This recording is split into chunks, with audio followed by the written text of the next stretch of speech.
I బొమ్మ మళ్ళీ వచ్చేసింది. ఏంటి నమ్మలేకపోతున్నారా? నిజమండి బాబు. కొత్తగా ఐ బొమ్మ 1 పేరుతో వెబ్‌సైట్ లో తిరిగి ప్రత్యక్షమైంది. ఈ మధ్యనే రవిని పోలీసులు పట్టుకొని ఆయనతోనే ఆ వెబ్‌సైట్ ను క్లోజ్ చేయించారు.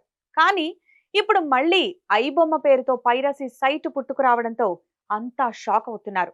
అందులో కూడా కొత్త సినిమాలు కనిపిస్తున్నాయి. ఆ సినిమాలపై క్లిక్ చేస్తే అది వెంటనే మూవీ రూల్స్ సైట్ కి రీడైరెక్ట్ అవుతోంది.